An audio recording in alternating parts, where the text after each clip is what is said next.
नमस्कार मंडळी, आमच्या चॅनलवरती तुमचं खूप खूप स्वागत आहे. तर आज आपण पाहणार आहोत एक्साईज डिपार्टमेंट म्हणजेच राज्य उत्पादन शुल्क महाराष्ट्र शासनाची ऑफिशियल नोटिफिकेशन. आणि ही जी आहे ही डिटेल नोटिफिकेशन असणार आहे, त्यामुळे व्हिडिओ जो आहे तो स्टार्ट टू एंडपर्यंत जरूर पहा. सर्वप्रथम आपण इकडे पाहू शकतो आपला एक तक्ता देण्यात आलेला आहे आणि या तक्त्यामध्ये जे आहेत पदं आणि त्यांची भरावयाची संख्या देण्यात आलेली आहे. आता लघुलेखक निम्न श्रेणीसाठी संख्या असणार आहे 5 वॅकन्सी लघुलेखक निम्न श्रेणीसाठी असणार आहेत. लघु टंकलेखकसाठी जे आहे 18 वॅकन्सीट्स असणार आहेत.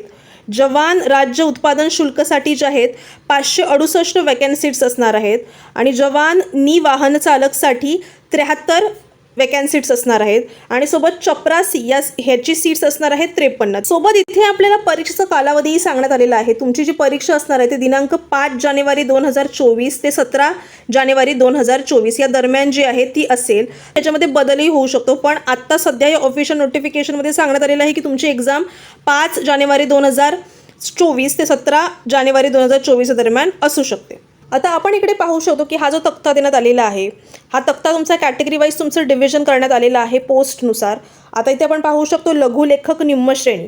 आता याच्यासाठी टोटल एकूण राखीव पदं किती असणार आहे तर 5 असणार आहे. आता 5चं डिव्हिजन त्यांनी कसं केलेलं आहे कॅटेगरी वाईज, तर अनुसूचित जातीसाठी 1 संख्या असणार आहे, विजासाठी जे आहे 1 संख्या असणार आहे, इतर मागासवर्गीय प्रवर्ग जे असतील त्यांच्यासाठी 1, आर्थिकदृष्ट्या दुर्बल घटकांसाठी 1 आणि अराखीवसाठी 1. अशा प्रकारे जे आहे या 5 सीट ज्या असणार आहेत लघुलेखक निम्न श्रेणी याचं डिव्हिजन करण्यात आलेलं आहे.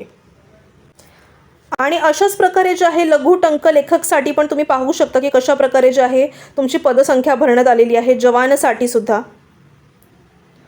तुम्हाला जो आहे एकदा हा चार्ट गो थ्रू करायचा आहे. या नोटिफिकेशनमध्ये तुम्हाला डिटेलमध्ये इन्फॉर्मेशन भेटून जाईल. आता इथे आपल्याला वेतन श्रेणी देण्यात आलेली आहे. जसं की लघुलेखक निम्न श्रेणीसाठी तुमची वेतन श्रेणी असणार आहे 41,800 ते 1,32,300 प्लस तुम्हाला अधिक महागाई भत्ता व इतर देय भत्ते नियमाप्रमाणे जे आहेत ते भेटणार आहेत. सोबतच लघु टंकलेखकसाठी किती असणार आहे तर 25,500 ते 81,100 हे जे आहे तुमची वेतन श्रेणी असणार आहे लघु टंकलेखकसाठी. जवानसाठी तुमची श्रेणी असणार आहे वेतन श्रेणी 21,700 ते 69,100. जवानी वाहन चालकसाठी जे आहे ते असणार आहे 21,700 ते 69,100 आणि चपरासीसाठी असणार आहे 15,000 ते 47,700. आणि ह्या सगळ्यांमध्ये जे आहे तुम्हाला अधिकचा महागाई भत्ता प्लस नियमाप्रमाणे जे आहे इतर देय भत्ते पण भेटणार आहेत. वयोमर्यादेबद्दल तर आपण इथे पाहू शकता हा आपल्याला मोठा तक्ता देण्यात आलेला आहे वयोमर्यादेचा.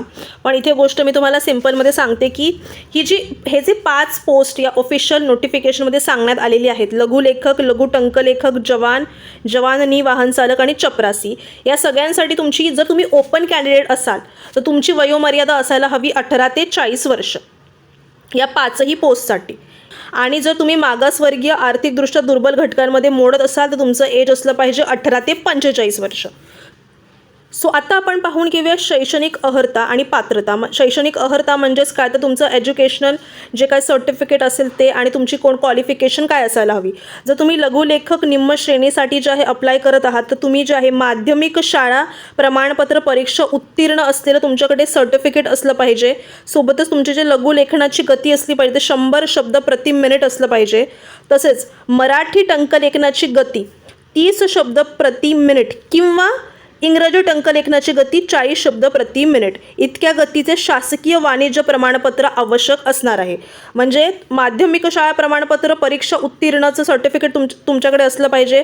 सोबत लघुलेखनाची गती 100 शब्द प्रति मिनिट असली पाहिजे आणि सोबत एक तर तुमच्याकडे मराठी टंकलेखनाची गती 30 शब्द प्रति मिनिट किंवा इंग्रजी टंकलेखनाची गती 40 शब्द प्रति मिनिट इतक्या गतीचं तुमच्याकडे प्रमाणपत्र असलं पाहिजे.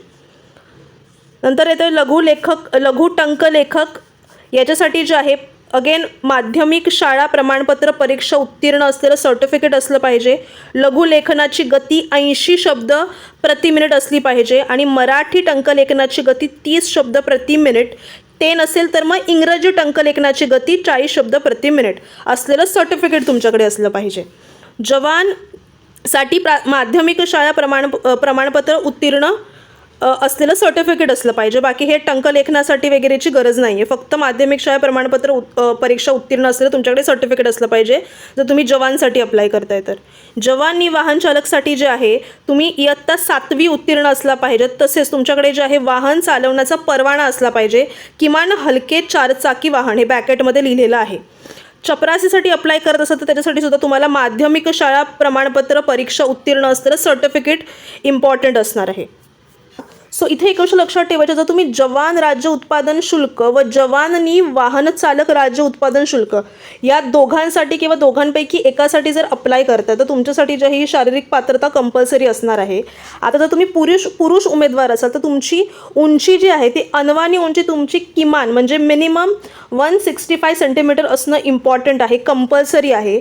आणि जर तुम्ही महिला उमेदवार असाल तर अनवाणी किमान तुम्ही 160 सेंटीमीटर असणं कंपल्सरी आहे.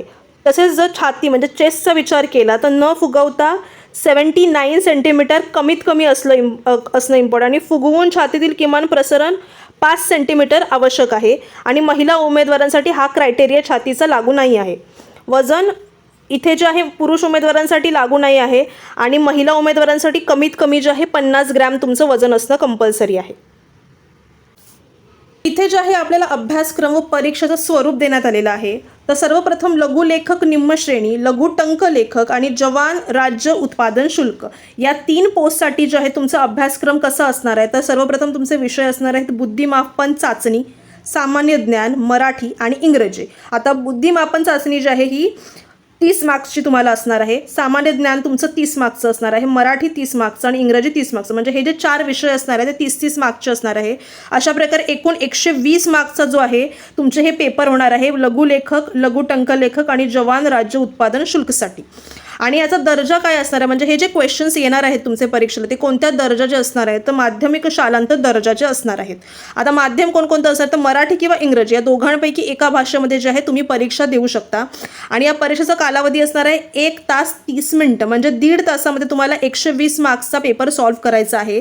आणि तेही MCQ बेस्ड जे आहे तुमचा MCQ वरती आधारित जे आहे ही एक्झाम होणार आहे. आता आपण पाहूया जवान नी वाहन चालक राज्य उत्पादन शुल्क. तर याच्यासाठी तुमचे विषय कोणकोणते असणार आहेत तर सेम असणार आहेत. बुद्धिमापन चाचणी, सामान्य ज्ञान, मराठी आणि इंग्रजी. पण बुद्धिमापन चाचणी किती विषयाची असणार आहे 30, सामान्य ज्ञान 30, मराठी 30 आणि इंग्रजी 30 असं 120 मार्क्सचा पेपर इथेही असणार आहे. 1.5 तासाचा तुमचा वेळ असणार आहे. आणि इकडे पण जे आहे MCQ स्वरूपाचा तुमचा एक्झाम असणार आहे. इकडे पण तुम्ही मराठी आणि इंग्रजीमध्ये एक्झाम देऊ शकता. आता चपरासीसाठी आपण पाहून घेऊया. तर इथे पण विषय सेम असणार आहेत बुद्धिमापन चाचणी, सामान्य ज्ञान, मराठी आणि इंग्रजी. पण इकडे जे आहे प्रश्न संख्या वेगळी असणार आहे. ह्याच्यामध्ये 50-50-50-50 असे मिळून 200 मार्क्सचे जो आहे हा पेपर असणार आहे तुमचा. आणि तोही MCQ बेस्ड एक्झाम असणार. आणि ही 200 मार्क्सचा जो पेपर असणार आहे हा 2 तासात तुम्हाला सॉल्व्ह करायचा आहे. आणि इथे सुद्धा मराठी आणि इंग्रजी माध्यमातून जे आहे म्हणजे मराठी किंवा इंग्रजी दोघांपैकी एका विषयातून तुम्ही ही एक्झाम देऊ शकता. आणि इथेही सर्वसाधारणपणे माध्यमिक शालांत दर्जा असणार आहे परीक्षेचा. हे आपल्याला घटक देण्यात आलेले आहेत की कोणकोणते विषय आणि त्याच्यामध्ये घटक येणार आहेत. जसं की आता बुद्धिमापन चाचणीमध्ये उमेदवार किती लवकर व अचूकपणे विचार करू शकतो याचा अंदाज घेण्याच्या दृष्टीने सदर प्रश्न विचारण्यात येतील. म्हणजे जे काय तुमचे मॅथ्सचे बुद्धिमत्तेशी रिलेटेड असणार आहेत ते क्वेश्चन्स इकडे असणार आहेत. आणि त्याच्यानंतर येते सामान्य ज्ञान. सामान्य ज्ञानमध्ये महाराष्ट्राचा भूगोल, भारताचा भूगोल, आधुनिक भारताचा इतिहास आणि त्याच्यामध्ये सुद्धा महाराष्ट्राच्या विशेष संदर्भासह नागरिकशास्त्र, विज्ञान व चालू घडामोडी यांचा समावेश सामान्य ज्ञानमध्ये येणार आहे.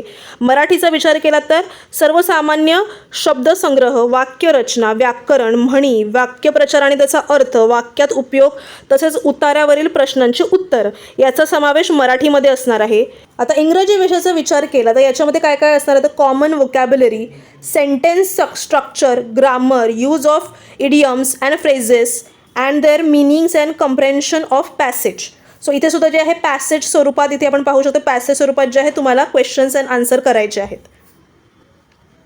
सोबत इथे जे आहे आपल्याला परीक्षेचे टप्पे देण्यात आलेले आहेत. जसं की जवान राज्य उत्पादन शुल्कसाठी लेखी परीक्षा तुमची होणार आहे. लेखी परीक्षा तुमची 120 गुणांची असणार आहे. तुम्ही जेव्हा या लेखी परीक्षेसाठी क्वालिफाय व्हाल त्याच्यानंतर तुमची शारीरिक चाचणी आणि मैदानी परीक्षा होणार आहे, ती 80 मार्क्सची असणार आहे. आणि असे मिळून जे आहे इकडे टोटल एकूण 200 मार्क्सची जे आहे जवान राज्य उत्पादन शुल्कसाठी जे आहे तुमची एक्झाम असणार आहे. जवान वाहन चालक राज्य उत्पादन शुल्कसाठी तुमची सर्वप्रथम लेखी परीक्षा होणार. त्याच्यात तुम्ही क्वालिफाय झालात आणि ही एक्झाम 120 मार्क्सची असणार आहे. याच्यामध्ये क्वालिफाय झाल्यानंतर शारीरिक चाचणी मैदानी परीक्षा 80 मार्क्सची. अशा प्रकारे इथे पण जे आहे 200 मार्क्सची जी आहे तुमची एक्झाम असणार आहे. त्याच्यानंतर येतं आहे ह्याच्यामध्ये सुद्धा तुम्ही क्वालिफाय झाल्यानंतर विशेष प्रावीण्य अर्हता म्हणजे क्वालिफाईंग चाचणी होणार आहे, जसे की हलके मोटार वाहन चालवणे, जड मोटार वाहन चालवणे. म्हणजे इथे जे आहे तुमची ड्रायव्हिंग टेस्ट जी आहे ती असणार आहे.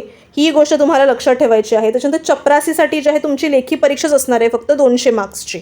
लघुलेखक आणि लघु टंकलेखकसाठी लेखी परीक्षा असणार आहे 120 मार्क्सची आणि ती क्वालिफाय झाल्याच्यानंतर लघुलेखक कौशल्य व्यावसायिक चाचणी 80 मार्क्सची. अशी एकूण 200 मार्क्सची जी आहे तुमची एक्झाम होणार आहे. सो हे परीक्षेचे टप्पे पण तुम्हाला लक्षात ठेवायचे आहेत.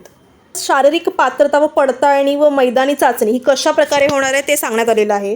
तर पुरुष उमेदवारांसाठी जे आहे 1.5 किलोमीटर धावणे ह्याच्यासाठी 30 गुण असणार आहेत. 100 मीटर धावणे 30 गुण असणार आहेत आणि गोळाफेक 20 गुण असणार आहेत. अशा प्रकारे एकूण 80 मार्क्ससाठी जी आहे ही चाचणी होणार आहे तुमची शारीरिक पात्रता. महिला उमेदवारांसाठी काय आहे तर 1 किलोमीटर धावणे 30 गुणांसाठी असणार आहे. 100 मीटर धावणे 30 गुणांसाठी, गोळाफेक 20 गुणांसाठी. असे टोटल एकूण 80 गुणांसाठी जी आहे ही शारीरिक पात्रता पडताळणी तुमची होणार आहे. सो ही गोष्ट तुम्हाला लक्षात ठेवायची. आणि इथे आपल्याला सांगण्यात आलेलं आहे की लेखी परीक्षा जी असणार आहे त्याच्यासाठी नकारात्मक म्हणजे निगेटिव्ह मार्किंग जी आहे ती असणार आहे. जर तुम्ही प्रत्येक चुकीच्या उत्तराकरता 25% किंवा 1/4 एवढे गुण जे आहेत एकूण गुणांमधून वजा किंवा कमी करण्यात येतील. तसंच एखाद्या प्रश्नाचं तुम्ही उत्तर दिलं नाही तर अशा प्रकरणामध्ये जे आहे नकारात्मक गुणांची पद्धत लागू असणार नाही. सो इथे आपल्याला जे आहे अर्ज करण्याची पद्धत सांगितलेली आहे आणि अर्ज सादर करण्याचे टप्पे कशा प्रकारे असणार आहे. तर सर्वप्रथम जे आहे तुम्हाला टाटा कन्सल्टन्सी सर्व्हिसेस लिमिटेडच्या ऑनलाईन अर्ज प्रणालीवर जाऊन जे आहे तिकडे नोंदणी करायची आहे व खाते तयार करायचं आहे. आणि खाते जर तुम्ही ऑलरेडी तयार केलेलं आहे पण तिकडे जे आहे तुम्हाला अपडेट करण्यास सांगितलेलं आहे किंवा अपडेटची गरज असलं तुम्हाला जे आहे ते खाते की ते प्रोफाईल जे आहे ते अपडेट करणं आवश्यक आहे. तसेच सेवा प्रवेश जे आहे नियमानुसार पात्र असलेल्या पदांसाठीच अर्ज करणे म्हणजे जी पदं जी आहेत ऑफिशियल नोटिफिकेशनमध्ये सांगण्यात आलेली आहेत आणि त्याच्यासाठी तुम्ही जर पात्र होत असाल तरच जे आहे तुम्ही त्या पदासाठी अर्ज करा. तसेच विहित कालावधीत तसेच विहित पद्धतीने आवश्यक कागदपत्रे अपलोड करून अर्ज सादर करणे म्हणजे जेवढी पण डॉक्युमेंट्स जे आहेत ते आवश्यक असतील ते सर्व डॉक्युमेंट्स जे आहेत तुम्हाला तिकडे अपलोड करायचे आहेत आणि सर्व अपडेटेड असले पाहिजेत हेही लक्षात ठेवायचं आहे. तसेच तुम्हाला जे आहे त्याच्यानंतर फी भरायची आहे. तर इथे आपण पाहू शकतो की आपल्याला जे आहे इकडे प्रमाणपत्र आणि कागदपत्र कोणकोणती लागणार आहेत ही या चार्टमध्ये सांगण्यात आलेली आहेत. तसेच हे फाईलची साईज काय असली पाहिजे तेही सांगितलेलं आहे. तर किमान फाईल साईज जी तुमची असली पाहिजे ती 50 KB असली पाहिजे आणि कमाल फाईल साईज असली पाहिजे 500 KB. म्हणजे मिनिमम तुमची जी PDF तुम्ही अपलोड करणार आहात प्रमाणपत्र किंवा कागदपत्रांची ती PDF तुमची 50 KBची मिनिमम असली पाहिजे आणि मॅक्झिमम 50 असली पाहिजे 500 असली पाहिजे 500 KB. तुम्ही ह्या तक्त्यामध्ये पाहू शकता की तुम्हाला कोणकोणती कागदपत्र आवश्यक आहेत या एक्झाम ॲप्लिकेशन फॉर्म भरण्यासाठी. इथे जे आहे आपल्याला लिंक पण देण्यात आलेली आहे. ही लिंक ह्या लिंकवरती जाऊन जे आहे तुम्ही फॉर्म भरायचा आहे. तर अर्ज सादर करण्याचा जो कालावधी तुमचा असणार आहे तो सुरुवात त्याची होणार आहे 17 नोव्हेंबरपासून 17 नोव्हेंबर 2023 ते 1 डिसेंबर 2023 या दरम्यान जो आहे तुम्हाला फॉर्म भरायचा आहे ॲप्लिकेशन फॉर्म. आणि कोणतं संकेतस्थळ असणार आहे म्हणजे कोणती वेबसाईट असणार तर ही जी वेबसाईट तुम्हाला सांगण्यात आलेली आहे या वेबसाईटवरती जाऊन जे आहे तुम्ही फॉर्म भरू शकता. सो इथे जे आहे आपल्याला परीक्षा शुल्क म्हणजे फी सांगण्यात आलेली आहे. तर प्रत्येक पदानुसार जे आहे वेगवेगळी फी असणार आहे. आता लघुलेखक निम्न श्रेणी गट क साठी जे आहे तुम्हाला अराखीव किंवा खुला प्रवर्ग म्हणजे ओपन कॅटेगरीमध्ये जर तुम्ही असाल तर तुम्हाला फी असणार आहे 900 रुपये आणि राखीव प्रवर्गासाठी 810 रुपये. लघु टंकलेखक गट क साठी जे आहे तुमचं जर तुम्ही ओपनमध्ये असाल तर तुमची 900 रुपये फी असणार आहे आणि तुम्ही राखीवमध्ये असाल तर 810 रुपये. जवान गट क साठी जे आहे 735 रुपये ओपनसाठी असणार आहेत आणि 660 रुपये जे आहे राखीव प्रवर्गासाठी असणार आहेत. जवान वाहन चालक गट क साठी तुमची ओपन कॅटेगरीमध्ये असं तर 800 रुपये फी असणार आहे आणि 720 रुपये राखीव प्रवर्गासाठी असणार आहे. चपरासी गट ड साठी जे आहे तुमची ओपनमध्ये असेल तर 800 रुपये फी असणार आहे आणि राखीवमध्ये असेल तर 720 रुपये फी असणार आहे. अर्ज भरताना जे आहे तुम्हाला कोणताही प्रॉब्लेम आला, तुम्हाला कोणते क्वेश्चन्स विचारायचे असतील तर तुम्ही जे आहे टाटा कन्सल्टन्सी सर्व्हिस लिमिटेडचे जे आहे हा जो मोबाईल क्रमांक देण्यात आलेला आहे याच्यावरती तुम्ही फोन करून जे आहे तुम्ही तुमचे क्वेश्चन्स विचारू शकता. सो अशा प्रकारे जो आहे आपला आजचा व्हिडिओ इथे संपलेला आहे. या नोटिफिकेशनमध्ये जे आहे जेवढे पण डिटेल हायलायटेड आणि इम्पॉर्टंट पॉईंट्स होते ते मला सांगण्याचा मी प्रयत्न केलेला आहे.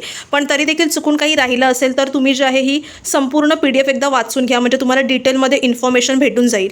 आमचं कॉन्टेंट जर तुम्हाला आवडलं असेल तर प्लीज आमच्या चॅनलला सबस्क्राईब करा, लाईक करा, शेअर करा आणि तुमचे कोणतेही क्वेश्चन्स असतील तर तुम्ही कॉमेंट सेक्शनमध्ये आम्हाला विचारू शकता. धन्यवाद.